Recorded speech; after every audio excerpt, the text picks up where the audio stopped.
All right, so the first thing we're going to do is already tuned it up, so we got that out of the way. Pretty much everything that you do here, you're going to tune it up again after. So we're going to put the capo here. We're going to stand this up. You don't want to check your neck relief while the guitar is laying down. It'll give you a false reading. Put your finger somewhere between the 14th and 16th fret. It doesn't really matter exactly where it is. You'll see some things that say 14, some that say 15, 16, 17, 19, I think I've seen. Really, you just want it to be double, because where you're going to check is fret 7, fret 8. So anything double of that. That's why really like 14, 15 is right about there. All right. So we're going to hold that there. And I have just a touch. That's perfect.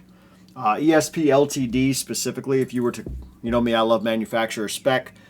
The manufacturer, ESP LTD, says, well, first of all, generally speaking, if you were to Google just, electric guitar neck relief measurement or whatever, you would get 0.010. That's like the standard. So, if you look at the manufacturer, like even on my PRS, we did a PRS last time, it was 0.010 from the factory. That's what they say. In this case, the ESP LTD says 0.005 to I think it's like 0.008 or something like that. So basically, I mean, it's just barely. The string is barely off the fret. If you're curious about what 0.010 is, I mean, that's still not a bad measurement. Like I said, that's the standard. You could put this to that. It would be fine. But 0.010 is roughly 2 playing cards. So you don't have to go out and buy filler gauges necessarily. Get you a couple. Get you a deck of cards. I'm sure you have some laying around the house or whatever. Stick a playing card in there. If you try one and, if you don't have any gap, you probably need to give a little relief. If you can fit one easily, try 2 and then go from there. Also, let me show you guys, let's say also you don't have a capo. Not everybody's going to have a capo. I think that they're not incredibly expensive, but I mean, money might be a big deal. You could also just take a guitar pick. Now this you want on the fret wire. Put it underneath your A and your D string and your G string, if you got one, if it'll go that far. And across the low E. Boom, it's now capoed. You don't have to go buy a capo just for this purpose. All right. Now, so our neck relief is good. So we're gonna move on to the next thing, which is gonna be checking the action. All right. So we got the capo back on there. As we check the action again, we're gonna stand that up.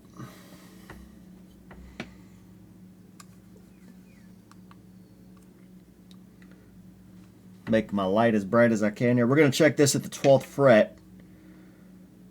It looks like on the low E, we are right at about 1.5. Maybe a little bit short of that. On the high E,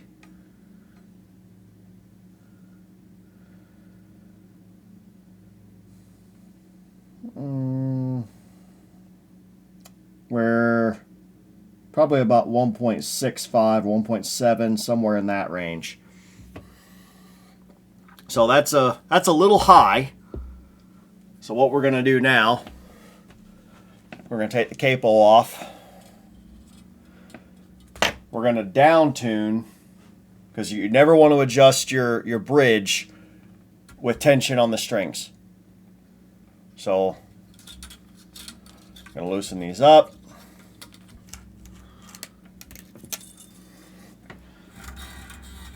They're pretty loose. I'm going to take a screwdriver here. Now it's really only the bridge. So we're going to turn it down half. And we'll see what that gets us. Actually, since we're already here, this was a tad high. I think I'll do that one about a quarter. We'll see what that gets us. So I really want you guys to get from these DIY videos You don't have to be a professional to do this stuff. You know, just play around your guitar, figure things out. You are more than likely, it is actually quite hard to break these things. So don't be afraid to make small adjustments and just kind of see what happens. Now, I wouldn't adjust something just to adjust it. You know, get your measurement tools and stuff like that. That way you can do this stuff yourself. But start out with something simple, like maybe you only check the neck relief and, you know, make an adjustment to the neck relief. And then, you know, and only play with that at first. You know, just neck relief and tuning. And then when you're comfortable with it, okay, now maybe we adjust the action. But the action actually is one of those things, I'd be more inclined to adjust that than I would the neck relief, in all honesty, because worst case scenario, you put this, let's say, too low, guess what happens? The notes don't play up here. Okay, that's too low.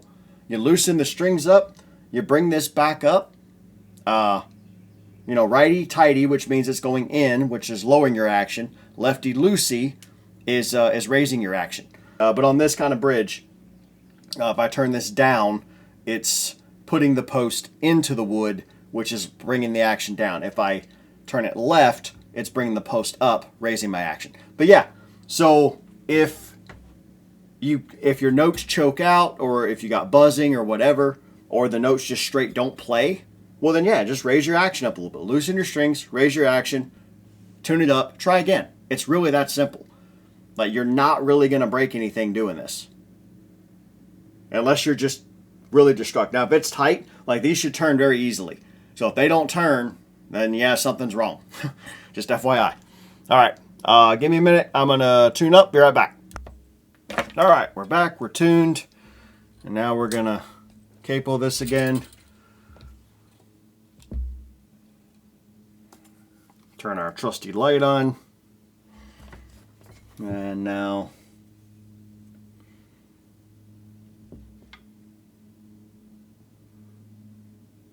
okay.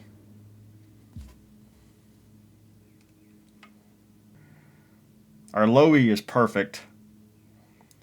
Our high E is still a little high, which probably isn't bad, really. Generally speaking, like I think it was like 1.2 to 1.5, which it's at about 1.5 for the high E, and then I think it was like 1.5 to 1.7 for the low E. It's at 1.5. That's probably okay. I'm gonna leave that. You know, worst case scenario, you know, I play with it again, and you know, I don't like it, and I, you know, do something else. I don't like my action too low, because then while, you know, the notes fret easier, they also, I'm kind of a heavy picker. You got to keep that in mind. If you're trying to go like super tight with it, if you're a heavy picker, you know, you get a lot of fret buzz, or the notes choke out a lot easier. So if you're a light picker, you know, if you're like Yngwie Malmsteen, you know, he's insanely light with his pick. You're going to get a little bit of a different experience. So it just depends on how heavy you are and how light you are and stuff like that. So yeah, just take that in mind. All right, so we are good there. The next thing we are going to do, so let's see, we got trained. So we tuned, we relief, we actioned, intonation. So I got to tune up again just to make sure. Okay. So now we're going to tune. We already tuned up the guitar, so now we just have to check the intonation. So what we're going to do, we're going to hit the E, and then we're going to hit the 12th fret. We're going to do it as lightly as we can, just enough pressure to create the note. What you don't want to do is press down harder and possibly bend the note out of pitch. So just enough to where it goes. It looks like we're a little flat. Okay.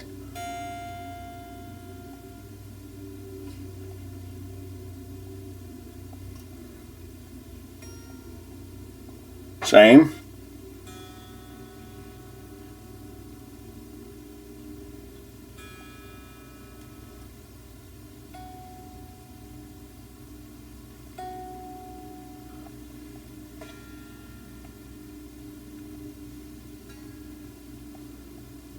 That was a little further than the rest of them, but they're all a little flat. That one's further.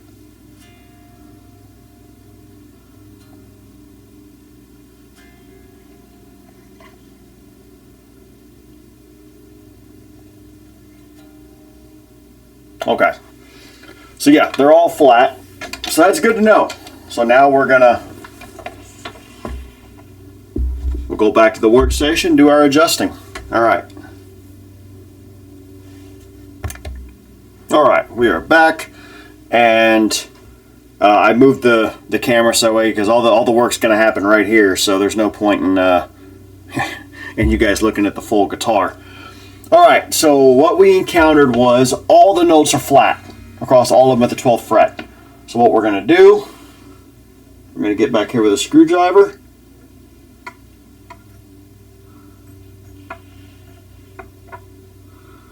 And we're going to turn all of them a quarter turn.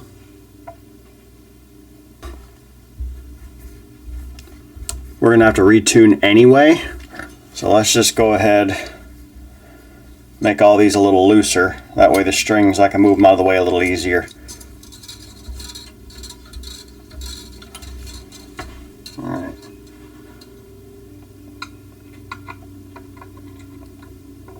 There we go.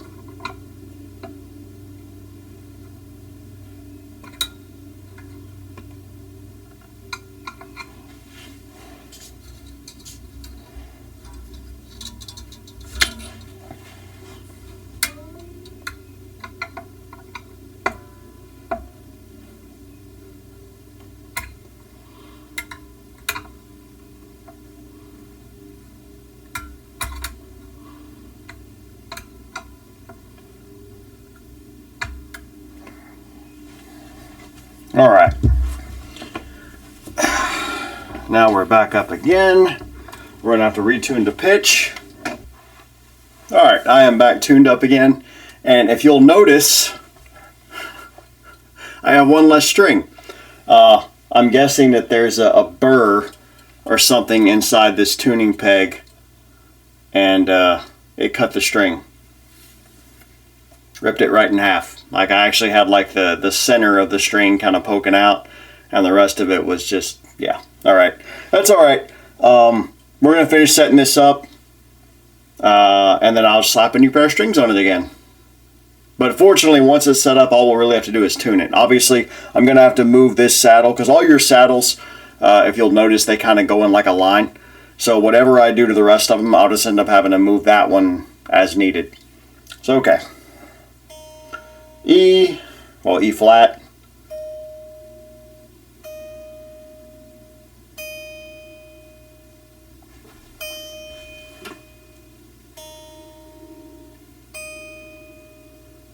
still a little flat,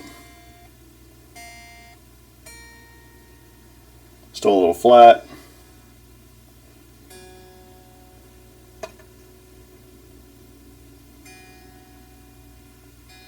too far.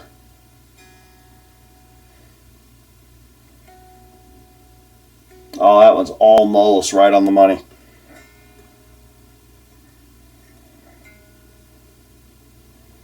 That's not surprising. Still quite flat there.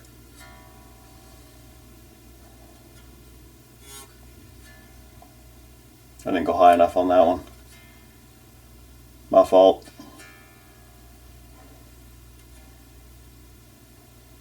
Still quite flat.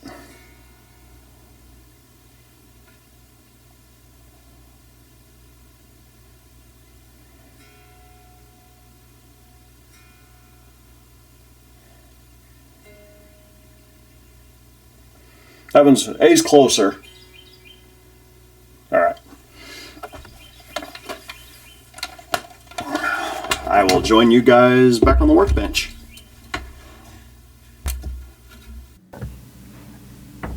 And there we have it. Kirk is completely set up, ready to rock and roll. I did have to make some other small adjustments. I had the camera off because there was a lot of cussing. So So I went from, I originally bought 9 through 42s for this guitar. Most of my other guitars, well actually all my other guitars have 10s on it, 10 through 46. But I like 9s on this one just because it's a little bit easier to play, or it makes it a little easier to play. And when the set of the 9s broke, like all I had left was a bunch of 10s. So I threw a set of 10s on here, which also meant I had to go back. My action was too high, so I had to readjust my action, and then set up the and then reset up the tuning again. Luckily, everything stayed here, and usually that's kind of the case. The reason that we had a lot of issues here is because the bridge, given that we had to readjust the post, that changes the geometry here. So that's why, again, you're better off. Hindsight, what I should have done, I should have held the post and then cleaned around it. You know, I haven't done that in a while. Accidentally knocked the post and mess them up. But I did here, so you know it is what it is. It's good though. It's a good learning experience for everybody watching, and hopefully you learned a little something from it, and or at least what not to do. But yeah, I mean this is part of the gig. So yeah, I usually like to let these stay on for probably 3 or 4 days until the strings like really settle in. I find if you cut them too soon, it could, you could end up having issues. Maybe, this isn't tight enough back here and it slips out or whatever. I've also had where maybe I thought it was fully seated and it wasn't. And, I'm sitting there tuning and all of a sudden the string pops up, it pops loose, whatever was holding it back here. And so it's good to have, more that you can, pull on to pull it through. Which you can't do if you've cut it. I don't have that mentality on everything. I mean, most of my other guitars, to be honest with you, well, not most, several of my guitars have auto trimming tuners on them. So, then it does it itself. But this one obviously does not. Otherwise, they would have already been clipped. Okay, well, that's it for this, and I'm not sure if I'm going to put up a video playing these or not yet, but yeah, I'll see you guys on the next guitar.